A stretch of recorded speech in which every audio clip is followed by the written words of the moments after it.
परिचय तिलक।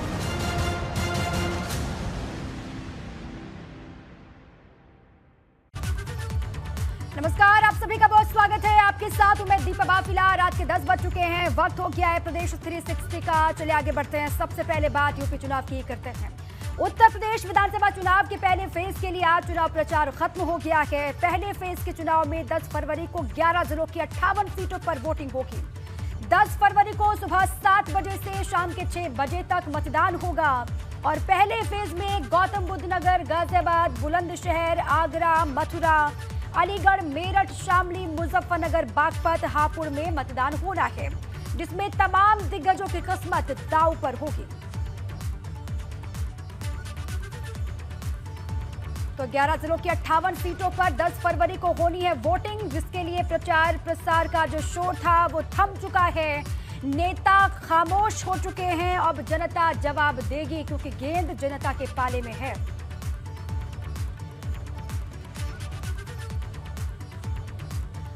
अब आइए हम आपको पहले फेज में कुछ दिग्गजों से रूबरू करवाते हैं, जिनकी किस्मत दांव पर होगी। कौन कौन से वो सियासी दिग्गज हैं वो जान लीजिए जल्दी से। सुरेश राणा गन्ना मंत्री यूपी सरकार में है, थाना भवन सीट शामली से उनकी साख दांव पर है।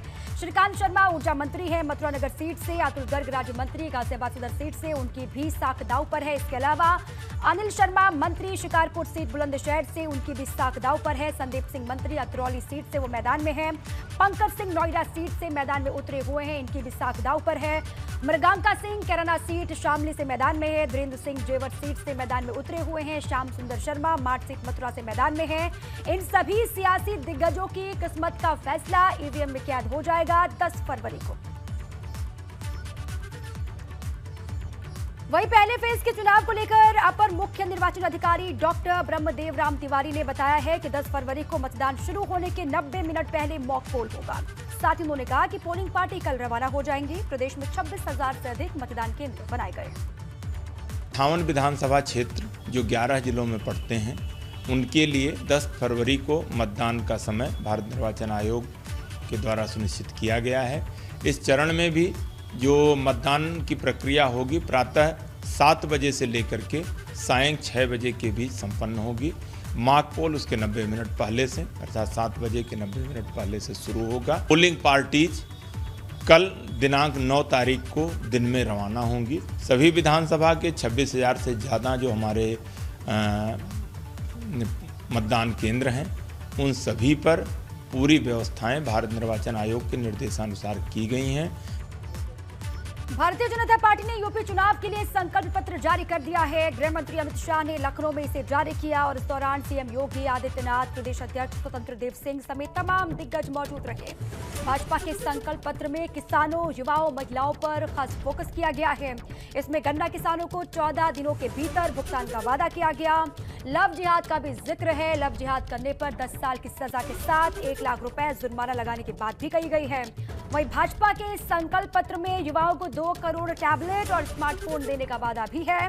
और साथ ही साथ 60 साल से ऊपर की महिलाओं के लिए सरकारी बस में मुफ्त यात्रा का भी वादा बीजेपी ने किया है।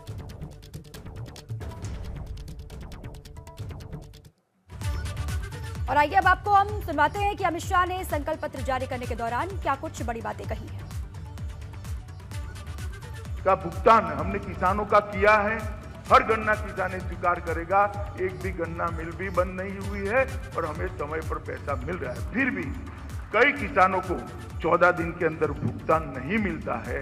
हम कानूनन स्थिति ऐसी करेंगे कि 14 दिन से ज्यादा अगर भुगतान करने में होता है तो उसका सूद चीनी मिल को किसान को देना पड़ेगा और किसान को सूद के साथ उसका पैसा मिलेगा।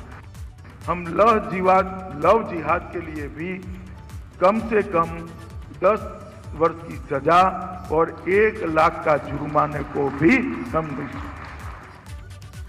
भाजपा के संकल्प पत्र पर बात करते हुए भारतीय जनता पार्टी के सीनियर नेता विनय कटियार ने जाने अनजाने अपनी सरकार को कटघरे में खड़ा कर दिया। विनय कटियार ने कहा कि छुट्टा जानवरों के लिए बाड़े और गौशाला में खाने तक की व्यवस्था नहीं है। छोटे किसान छुट्टा जानवरों से बेहद परेशान हैं। को तो बूचर खाने में तो नहीं ले जाया जा सकता है, लेकिन किसान उससे वो काफी परेशान है, पीड़ित है। हम भी किसान हैं, इसलिए मुझे मालूम है। हमारे खेत कम से कम 30-40 बीघा खेत जो है वो सब बर्बाद किए रहते हैं, उसी में जा कर के बैठते हैं। तो किसानी तो है, लेकिन छोटे किसान जो है वो तो और बर्बाद हो जा रहे हैं। इधर समाजवादी पार्टी ने भी लखनऊ में उत्तर प्रदेश के लिए अपना घोषणा पत्र जारी कर दिया है, जिसे समाजवादी पार्टी वचन पत्र नाम दिया गया है। साथ ही लिखा गया 22 में 22 वचन।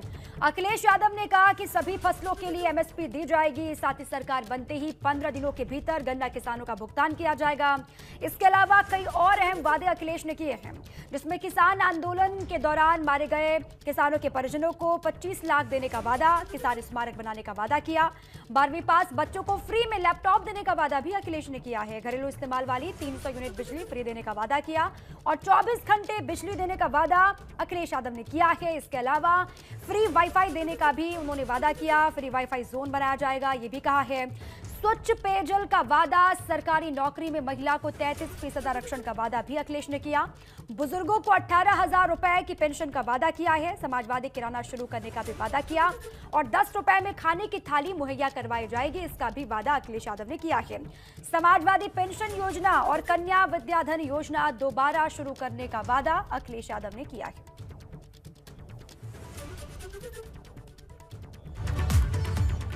और आइए सपा के घोषणा पत्र को जारी करने के बाद पार्टी अध्यक्ष अखिलेश यादव ने कौन कौन से बड़े बड़े वादे किए हैं वो भी आप जानें।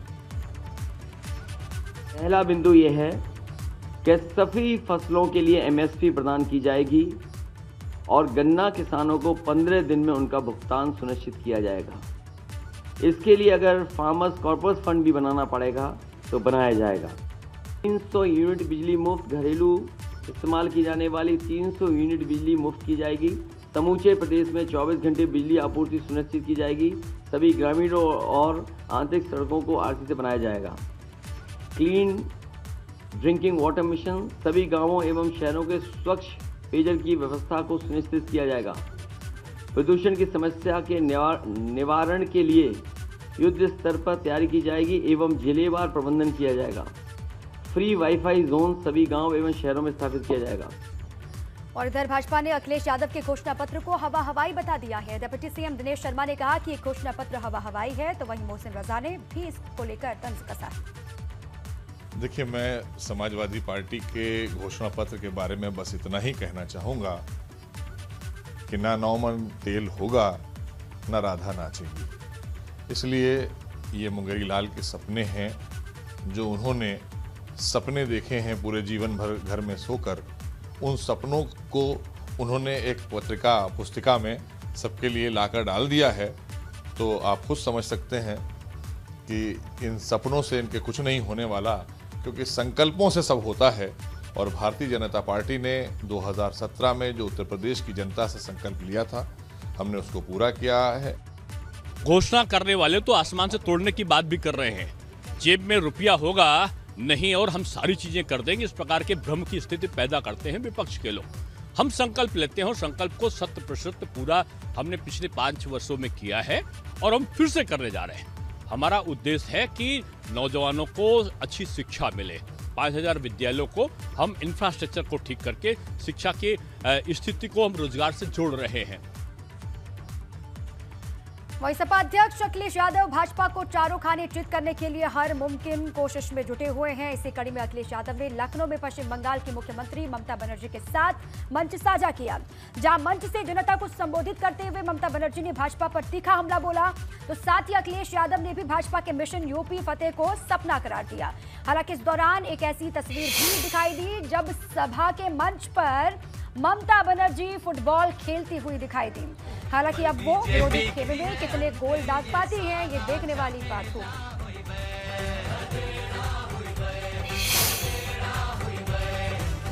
मैं यूपी में यही बात कहने के लिए आई हुए है। अभी तो 10 तारीख का चुनाव वेस्टर्न यूपी का है, बाद में और सारे जगह में है। हर चुनाव में आप इकट्ठा होकर आप समाजवादी पार्टी को जिताइए और बीजेपी को हराइए, ये बात कहने के लिए मैं लखनऊ में आई हुई है। फिर 3 तारीख को हम वाराणसी में भी आएंगे।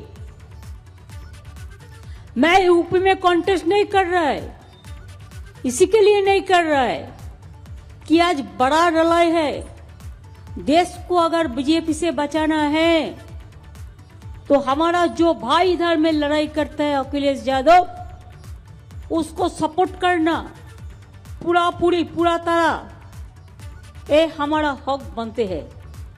दिल्ली वाले यूपी नहीं आ पाए, कहा कि मौसम खराब है। सच में भाजपा वालों के लिए यूपी में मौसम खराब है। दीदी के आने से तो भाजपा के संकट के बादल और भी गहरा गए हैं। इस बार भारतीय जनता पार्टी का झूठ का जहाज उत्तर प्रदेश में नहीं उतर पाएगा।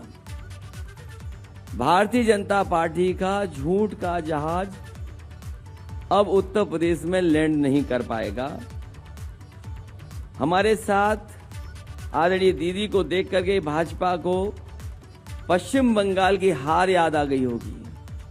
से बागपत के चपरौली से विधायक और भाजपा उम्मीदवार सहेंद्र सिंह के काफिले पर हमला हुआ। ये हमला उनके रोड शो के दौरान हुआ। हमला करने वालों ने काफिले में शामिल स्कॉर्पियो गाड़ी पर ईंट पत्थर से हमला किया और भाजपा समर्थकों की लाठी डंडों से बीच सड़क पर पिटाई कर दी गई। सहेंद्र सिंह का काफिला प्रचार के अंतिम दिन रोड शो करते हुए रमाला, किरथल, लुंग, तुंगारा से होते हुए चपरौली पहुंचा हुआ था। अपने काफिले पर हुए हमले के बाद भाजपा प्रत्याशी सहेंद्र सिंह रमाला ने एबीपी गंगा से खास बातचीत की है। क्या कुछ कहा, सुनाते हैं। छपरौली विधानसभा सीट से बीजेपी के प्रत्याशी और मौजूदा विधायक सहेंद्र सिंह रमाला हमारे साथ हैं। आज रोड शो के दौरान उनके काफिले पर हमला हुआ था। खास बातचीत करने के लिए हमारे साथ सहेंद्र रमाला जी। सहेंद्र जी, ये बताइए कौन लोग थे हमला करने वाले, क्या हुआ था, पूरा घटनाक्रम बताइए। आज मेरा जनसंपर्क अभियान था छपरौली विधानसभा क्षेत्र में। जैसे ही छपरौली कस्बे में पहुंचे, मेरे से आगे कुछ पार्टी के कार्यकर्ता थे। उसमें सबसे पहले आगे महिलाएं थी। उन महिलाओं के ऊपर लाठी डंडे मारे हैं, जो कि ऐसा मैंने वीडियो में देखा है। और उसके बाद में पीछे से जब और दूसरी गाड़ी आ रही थी, उसमें से 2-3 व्यक्ति को पकड़कर लाठी डंडों से पीटा, ऐसी वीडियो मैंने देखी है। अच्छा, पथराव की बात भी आ रही है, उपले भी फेंके गए हैं। कौन लोग थे, कौन लोग लग रहे हैं? गोबर फेंका गया।